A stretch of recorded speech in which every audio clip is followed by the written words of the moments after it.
Next Friday at 5 p.m., your boss is going to sit down and write your performance review. They'll stare at the ceiling, they'll scroll through Slack, and they'll try to reconstruct 6 months of your work from memory. Here's the uncomfortable truth. Most managers can only recall the last 2 to 3 weeks of what you've done. Everything before that? Gone. Your best project from March? Forgotten. That crisis you solved in January? They don't even remember there was a crisis. So the person who gets promoted isn't necessarily the one who worked the hardest. It's the one whose work was visible when it mattered. And that's actually good news. Because visibility isn't about working 80-hour weeks. It's about 3 small shifts that take less than 10 minutes a week. Let's start with why most people stay stuck. There's a phenomenon in psychology called recency bias.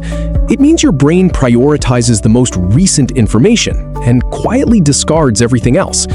It's not a flaw, it's how human memory works. Now apply that to your boss. They manage their own deadlines, their own meetings, their own stress. They're not tracking your daily wins. They're not keeping a highlight reel of your contributions.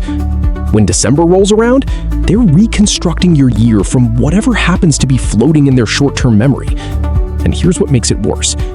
MIT Sloan Management Review found that visibility is as important as performance when it comes to promotions. A senior executive they interviewed put it bluntly. If people can't see your value, they assume it's not there. That's not fair, but it is how promotion decisions actually get made. Senior leaders rarely see the day-to-day work. They rely on what they've personally observed, whose thinking they've heard in meetings, and whose work they understand well enough to trust. So you have 2 options. You can keep hoping someone notices, or you can make it impossible for them not to.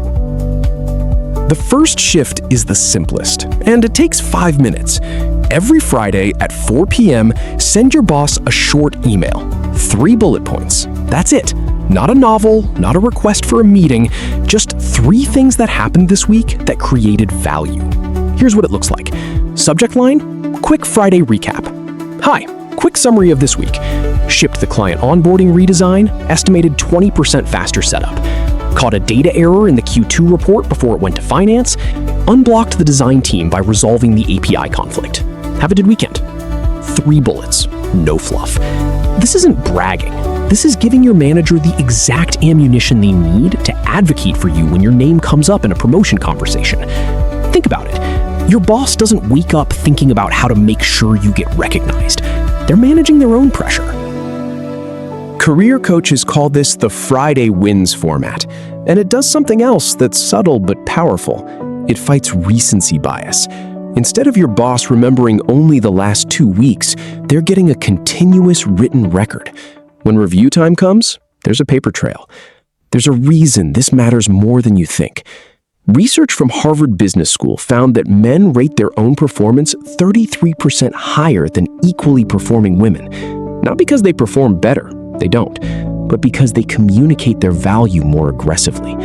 The Friday email is a structured way to close that gap without having to be louder in meetings. But documenting your wins is only the first piece, because there's a second problem, one that's even harder to see. It's not about what you do after the work is done. It's about how you talk about the work while you're doing it. Here's the question most people ask their boss after turning in work. Is this good? It feels harmless, but it's a dead-end question. It invites a yes or no. It puts your boss in the position of either validating you or criticizing you. Neither is useful. Now try this instead. What else could I improve? Same moment, same work, completely different signal. The first question says, I hope this is done so I can stop. The second question says, I'm not done growing. This isn't just a communication trick. It's rooted in decades of research by Stanford psychologist Dweck on something called growth mindset. Dweck brought people into a brainwave lab and monitored what happened when they received feedback. People with a fixed mindset only cared about one thing. Did they get the answer right or wrong?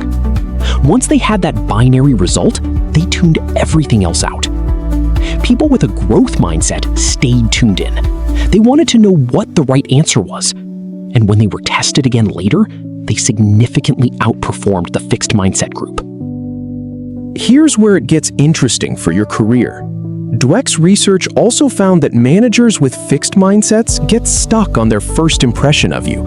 Even when you improve, they don't notice. So if your boss has a fixed mindset, asking, "Is this good?" just reinforces whatever they already think about you. But what else could I improve does something else.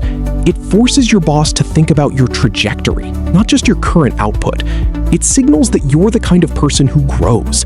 And in a world where 87% of employees say they want development feedback, but only a third actually receive it, asking the right question puts you in a tiny minority. Now, there's one more piece, and it's the one almost nobody does. Write down 3 small wins every week. Not for your boss, for yourself. Here's why this matters. When promotion conversations happen, your manager needs specifics. Not, "They did a great job this year." They need, "In March, they reduced onboarding time by 20%. In June, they caught a data error that would have gone to finance. In September, they unblocked 3 teams during the API migration." If you don't keep that record, nobody will. Set a 5-minute recurring reminder every Friday afternoon. Open a note on your phone. Write down 3 things. 1 result with a number. 1 piece of positive feedback you received. 1 problem you solved that nobody else noticed. This is your personal evidence locker. 6 months from now, when your boss is staring at the ceiling trying to write your review, you hand them a document with 78 bullet points, 3 per week for 6 months. Each one a concrete, verifiable result. That's not self-promotion. That's supplying evidence. Now, I know what some of you are thinking. This feels like bragging. I shouldn't have to market myself. My work should speak for itself. I hear you. And there's real research showing this instinct is especially strong for women. Harvard Business Review studies found that many women consciously choose intentional invisibility. They stay quiet to avoid backlash, to feel authentic, or to balance professional and personal demands.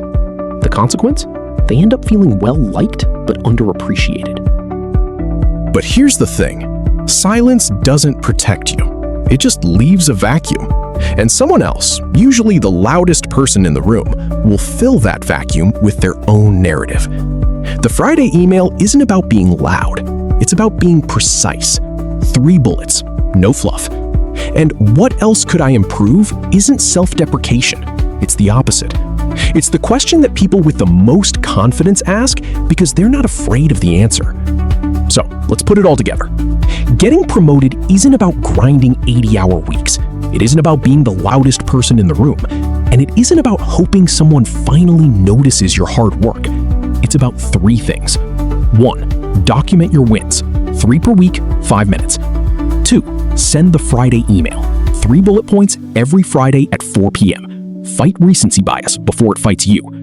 3, ask, "What else could I improve?" instead of, "Is this good?" One question signals you're done. The other signals you're growing. These aren't hacks. They're systems. And they work because they're built on how promotion decisions actually get made, not how we wish they were made. Your boss is going to write that review whether you help them or not. The only question is whether they'll have the facts or just their memory.